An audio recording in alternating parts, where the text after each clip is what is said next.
Tomorrow, huh? Phase 1, Operation Forrester. It all begins tomorrow. A lot to think about. But I'm so nuts, all I can think about is my date tonight with that, oh, so attractive, charming Jack Hamilton. Oh, Jack, what am I going to do with you? What am I going to do with a guy like you? Well, I know what I'd like to do, but I don't think so. I think you're still a little too involved with Stephanie Forrester. I think maybe you're just being kind to me. Maybe you are just indulging me, hmm? But then again, Jack, maybe you're not. Maybe there's a... Macy. Hi, Mom. Well, hello, honey. I didn't expect to see you today. Oh, well, I didn't think I'd be here either. Oh. Well, I'm not sure this is the right place for you to be, honey. Why? Because Karen's here? Because I'm not sure you're ready to confront her. Maybe not. But I am ready to get out of the house. I am just climbing the walls. Every time I close my eyes, I think about my apartment. Thorne there with Karen drives me crazy. All right. In that case, maybe it is better that you're here. Beats being home alone. Yes? And this is the place you can focus all that rage and anger and get rid of it by directing it at the person who deserves it. Is Karen here yet? No, honey, not at the moment. But you've seen her? Mm-hmm. This morning. How does she seem? Macy, don't do this. No, really, Mom, how is she? Oh, I don't know. We didn't really talk. She seemed to want to avoid me. She's not going to avoid me. I'm not going to let her. Well, I think that's right. I think you should confront her. You should tell her exactly how you feel about what's happened. But beyond that, Macy... Beyond that, I would love to knock her into next week. Yeah, well, that makes perfect sense, honey, but I don't think it's the answer. What is the answer? Would you really like me to tell you? Yes. All right. Then I will tell you.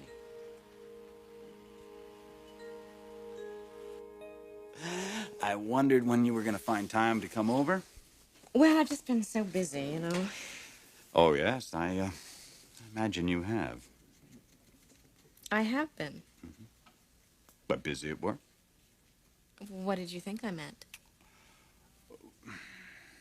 Oh, I see. Well, yes, I've been busy at home, too. So you and Thorne are getting better acquainted. Much better. Of course, you know, we have a long way to go yet. Well, what relationship doesn't? I guess so. It's not too serious, is it? No.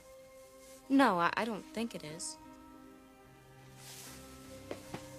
Karen, what is it? Well, Dad, it's kind of a personal nature. Well, come on now. I'm your father. You can tell me. Oh, I'm just being ridiculous. I'm sure I'm making much more of it than need be. All right, why don't you tell me what it is, and I will give you an objective opinion.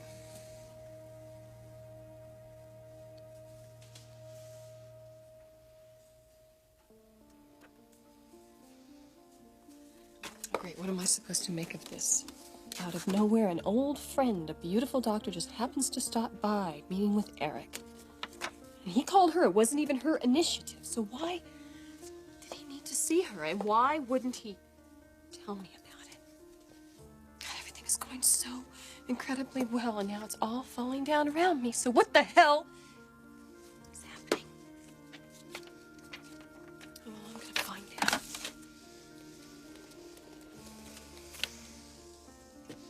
Yes, may I please have a listing for Mulholland Hospital?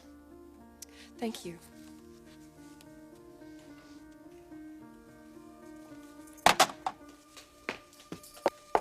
Brooke? Yes? Do you have a minute? For what? I'd really like to talk to you. Sheila, Please?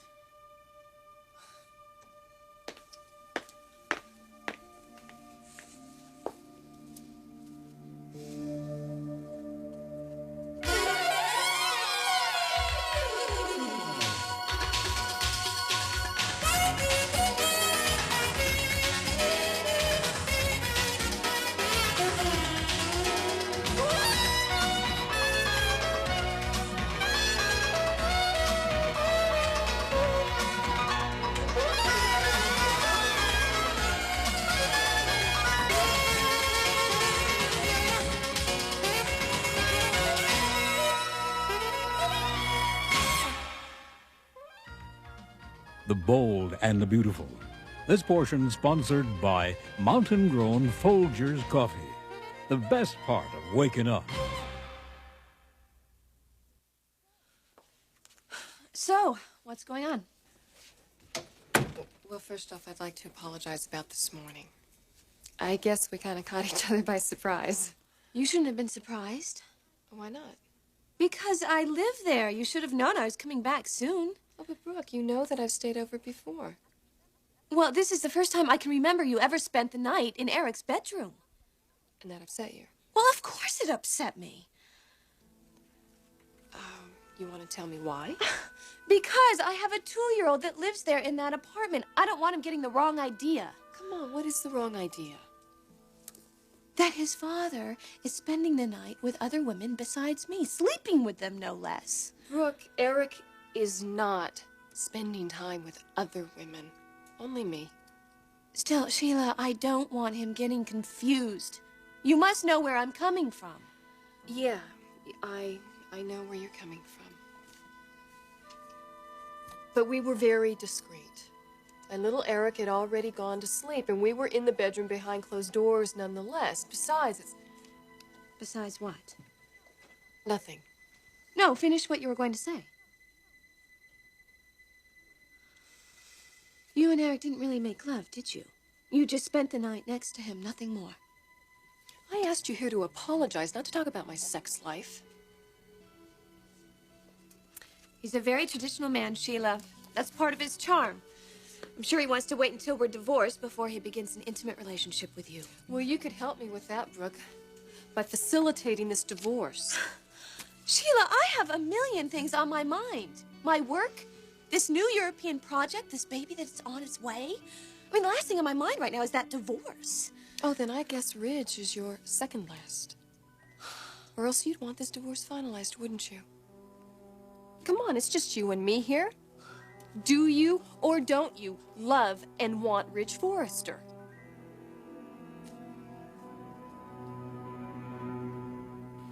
The way I see it, my darling, you got 2 choices. The first one is easy. That means just giving in and feeling sorry for yourself because your husband left you for another woman. The second choice is a little tougher. It involves fighting back and doing something about it. But Thorne made his choice, Mom. And there's not much I can do about that. Of course there is. If you're suggesting that I start coming on to him and making moves on him, no. Forget it. I have too much pride for that. Darling, that is not what I'm suggesting. Then what? You say you love your husband. You miss him and you want him back. Well, all right, the first thing you do is you show him what he's missing. And how am I supposed to do that? By getting out of the doldrums, stop feeling like a victim, and get on with your life. Bring new things into it. Meet some new people. And yes, meet a new man. Show him what a wonderful woman you are. Thorne knows that, you know. All he needs is to be reminded. And the best way to do that is to let him see you with some other man, out, having a wonderful time, having yourself a ball. And what's that supposed to do? Darling, every man is intrigued by a woman he thinks he can't get, by a woman who hasn't got time to even think about him. They are absolutely fascinated by that. I don't know. Oh, Macy, don't you know that the most intriguing, attractive woman is a vital, successful one who is busy living her own life and who can survive very, very well without a man? Like Karen. No, like you. Like you used to be. You trust your mother on this one, darling. She's been through the wars. She knows. You start to play the field, Thorne is going to get wind of it. It's going to drive him absolutely nuts, and it'll bring him right back to your door, if that's what you want. If you love this man, I am telling you, this is the way to win him. I'm sure of it. I am absolutely certain of it. Well, it does have to do with Thorne and me. Ah, well, okay, so you had a little bit of a problem. But what was it, an argument? Oh, no. No, nothing like that. Well, Karen, you two are just starting out together. I mean, there's obviously an attraction there. There's a great deal of love. You just have to give it some time to work out these communication problems, that's all. What about problems in the bedroom. What? What about sex?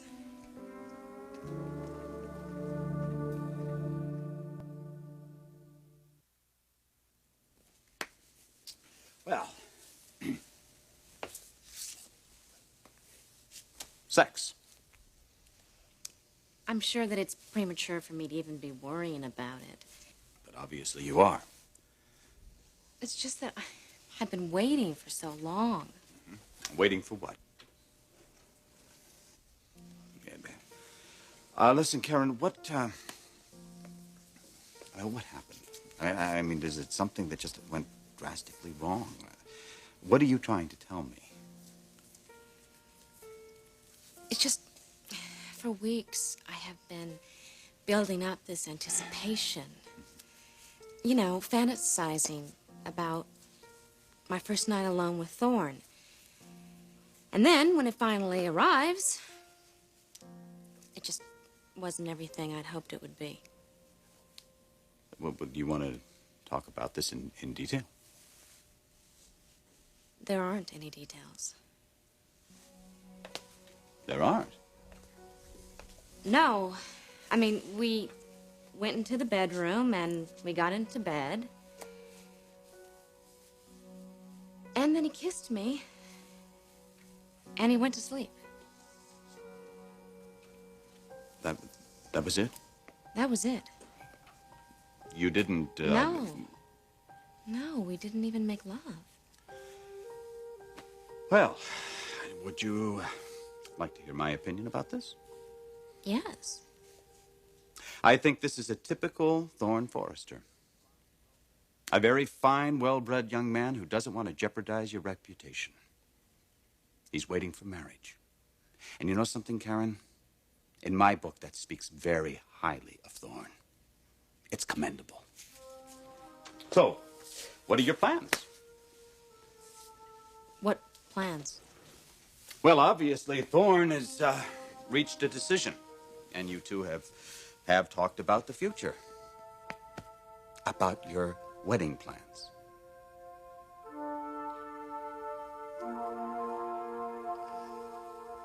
My relationship with Ridge is not something I'm going to discuss with you, Sheila. And why not? We've talked about it before. Things have changed. What has changed? You and I, our relationship. Oh, why? Because you came home and you found me sharing a bed with Eric? Oh, no, you're saying things that are really making me wonder. Wonder what? About your feelings, Brooke, your loyalties. Do you want to be more specific? Look, you and I have talked about Ridge and what he means to you. We've talked about your strategy, ignoring him, hoping that he'd find you more intriguing, and it worked, Brooke. At least it was working. And then you go to Europe and you come home, and now suddenly everything is different. Yes, I'm about to give birth to a baby. That's what's different. Oh, I am really missing the point.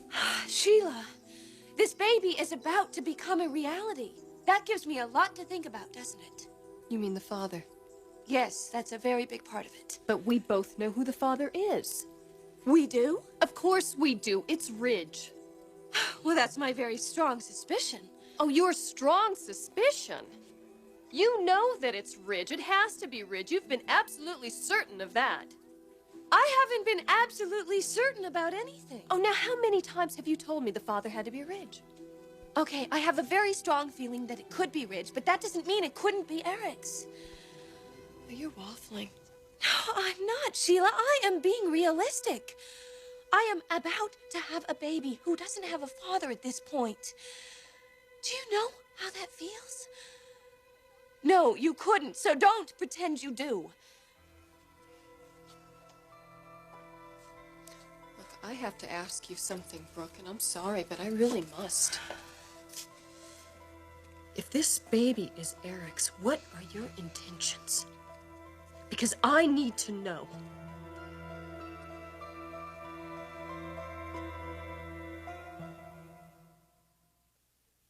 Well, have you set a date yet? I mean, you want to get married in the spring? No. Ah, I see. You don't want to wait that long, is that right? Well, that's fine with me. No, Dad, what I meant is we haven't talked about it. You haven't talked about it? No. You mean to tell me he hasn't discussed marriage to you or even an engagement?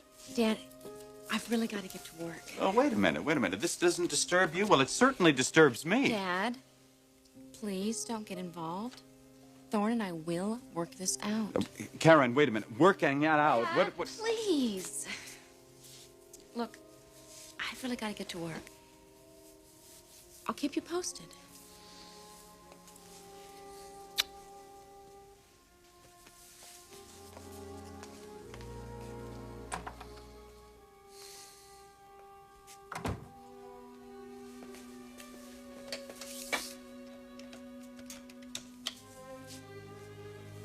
Yeah, Thorne Forrester, please. He's not? Yeah, tell him Bill Spencer called, please. Yes, and it is very important. Thank you.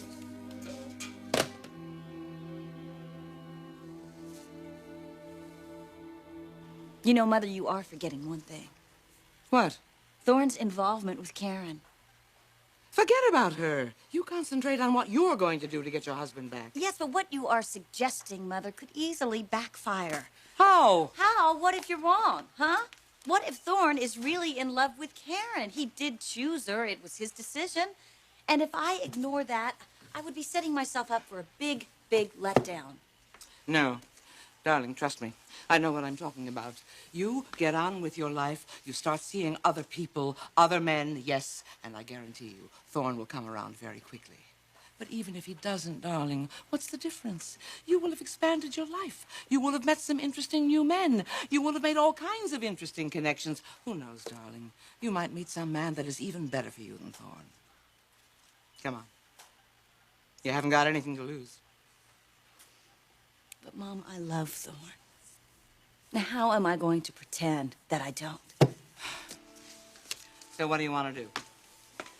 You want to mope around here and give Karen Spencer an image of yourself that is nothing but pathetic so that she can go back and tell Thorne all about what a sad loser you've become.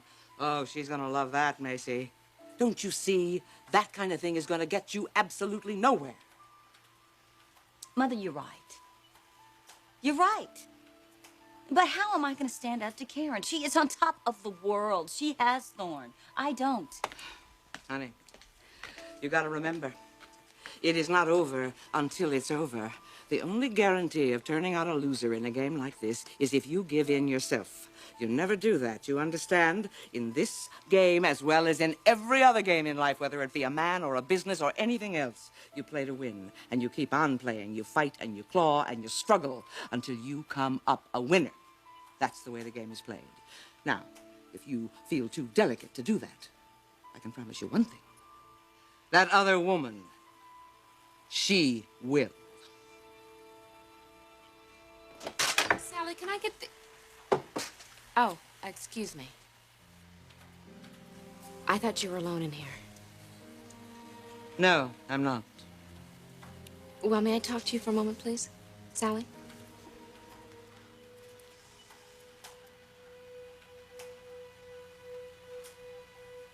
No, Karen.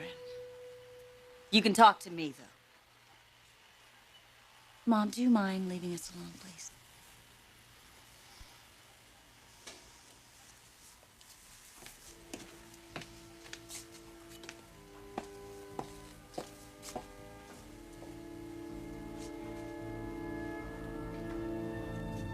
I need to know what you're going to do if Eric is the father of that baby. I think that's something you should ask Eric. Well, I'm asking you. And I'm telling you, it's none of your business what my intentions are, Sheila. So you would reconcile with Eric if that's what worked for you, Brooke? Oh, damn it, you can't do that to me. I think you and Eric should sit down and talk about your relationship. Obviously, you have some problems. Well, don't lay them on me because I have enough problems of my own. And please be aware that Eric is still my husband and our home is just that. Our home. So don't plan any more slumber parties because they're not in the picture until Eric and I are divorced. Do I make myself clear?